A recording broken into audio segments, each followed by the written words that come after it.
spiritual. Make it real. Gawin mong totoo ang ating pinapahayag sa pananampalataya. There are expression, pie in the sky. It's just like something that is pleasant to contemplate, but it is very unlikely to be realized. Or sometimes we call it wishful thinking. Something good, but it's unlikely to happen. Meron nga tayong expression dyan sa Kapampangan drawing. Drawing lang yan. Pero hindi naman totoo. Minsan meron ka sinasabi, tapos sasabi ng bata siya, asa. Asa. You just expect, but it will never happen. Parang yung isang babae, parang gusto niya ng mag-asawa, gusto niya kakasal na siya, naghanap siya ng libro sa bookstore. Sabi niya sa isang bookstore salesperson, sabi niya, "Can you show me a book about an ideal perfect husband?" Sabi daw nung facility sa titinda lang libro sa bookstore, "Go to the fiction section or dun sa comedy." No? Parang they're saying a perfect ideal husband is just a wishful thinking. It's a pie in the sky. How can we make our spiritual life real? Paano natin gagawing totoo ang ating mga pananalig, paniwala? Sometimes we call them a pretense, professed rather than the real intention or purpose. They're under false pretenses. They call make-believe or fiction. It's just a dream. Panaginip lang yan. Maninap ka mo. Our faith is not like that. Minsan meron akong kakasal. Parang nagmamadali sila. Alam niyo naman po yung kinakasal. Meron silang checklist. Meron silang inahanda. Maraming inahanda nila. And minsan, sabi daw nung wedding coordinator, I'm sorry po, no, kwento lang ito ng kapatid kong pare. Sabi daw nung wedding coordinator sa kinakasal, "Bakit pa kayo magko-confess before wedding? Ang dami nyo nga inahanda. Hindi pa na-finalize yung mga listahan sa mga ninong-ninang. Yung damit mo, hindi ka pa nag-fitting. No? Meron pa tayong inahabol na invitation na ihatid. You did not, hindi pa kayo nag-taste test dun sa menu. Yung sa mga damit ninyo, hindi pa na-finalize yung contract ninyo with the yung photographer and videographer, ba? Bakit kayo pa magko-confess? There are so many wedding requirements already, di ba? Sinomar, certificate of no marriage, marriage license, baptismal certificates, wedding bands, pre-kina seminars, and more. Nakalungkot naman, di ba? All this thing I mentioned, yung damit, yung imbitasyon, yung pagkain, the details of the menu, the budget, the invitations, anong kulay, anong motif ng kasal. Did you know that these are all externals? Ang tawag dito, panlabas. They are externals. Kung gusto nyo, kung ayaw nyo yung panlabas, tawagin na lang nating palabas. They are just for show. Ganyan ba talagang kasal? For people to see, for photography, for Facebook material, or Instagram? I think there's more to that. I believe in our Catholic wedding preparations. More than anything else is our preparation of our internal life. Hindi lang palabas ang kasal. Ito'y nanggagaling sa kalooban. That we prepare what is inside us.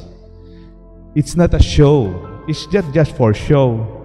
Like the phylacteries of those in the gospel, they wear their tassels to be shown and to be seen, to be recognized. Parang in the faith of the times of Jesus, in the synagogues, parang palabas lang. Nagdarasal sila, pinaparinig nila sa iba. Yung mga damit nila, pinapaganda nila. Everything is just for show. Hindi naman totoo. But I beg to invite you once again to make our faith, our spirituality real.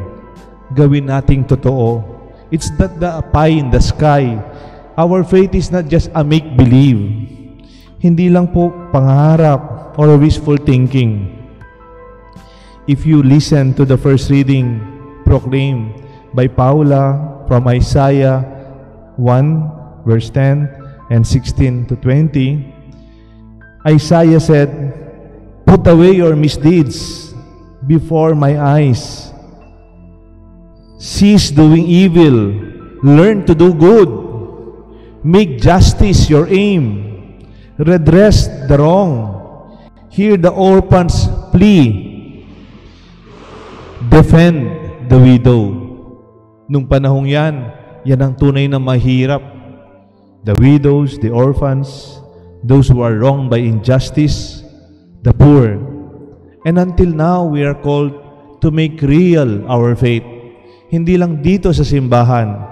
Hindi lang dito sa simbahan nararanasan natin ang kabanalan. It's not only aura. It's not only our prayer. It's also true with our works, our spiritual works of charity. We call it labora. We work for others. Meron pong isang obispo sa Brazil in the 80s. Ang pangalan niya po, Dom Helder Câmara. He's a Catholic Archbishop of Brazil during the dictatorship in the 80s. He's called Bishop of the Poor. He's actually in the process of being canonized. The process of his canonization started last 2015 because other than being a bishop of the poor, he's one of the most influential Latin church leaders in this 20th century. Sabi po ni Dom Helder Câmara, "When I feed the poor, they call me a saint. But when I ask why they are poor, they call me a communist."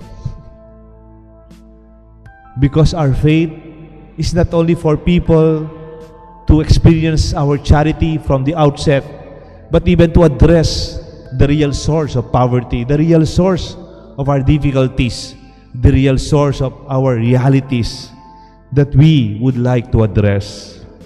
Hindi lang po, dyan na lang kayo sa simbahan, dyan na lang kayo sa mga upuan nyo, dyan sa inyong mga chapel, sa ating pagdarasal. Because our Lord Jesus Christ invites us to make real our spirituality.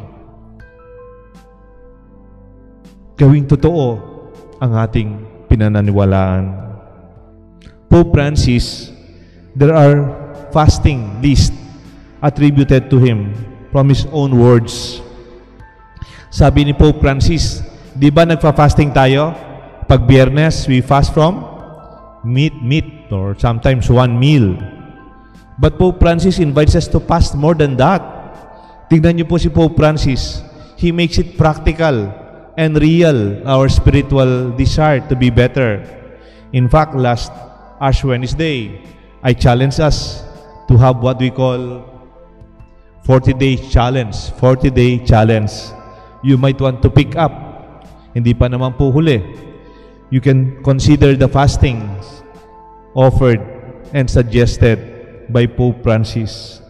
Sabi ni Pope Francis, fast from hurting words and say kind words. Kung dati nagsasalita kang masakit sa iba, tapos magpa-fasting ka, hindi ka kakain ng karne, parang mas maganda mag-fast ka na muna, huwag ka na muna magsalita ng masakit o nakakapanasakit sa iba, lalo na pag hindi totoo sinasabi mo in terms of harapan man o hindi nakaharap. Fast from unkind words and hurting words and say kind words. Sabi ni Pope Francis, fast from sadness and be filled with gratitude. Fast from anger and be filled with patience. Fast from pessimism and be filled with hope. Fast from worries and trust in God. Fast from complaints and contemplate simplicity. Fast from pressures and be prayerful. Fast from bitterness and fill your hearts with joy. Fast with selfishness and be compassionate to others. Fast from grudges and be reconciled. Fast from words and be silent so you can listen. Let our spirituality be made real. May God bless us all, the Father, the Son, and the Holy Spirit. Amen.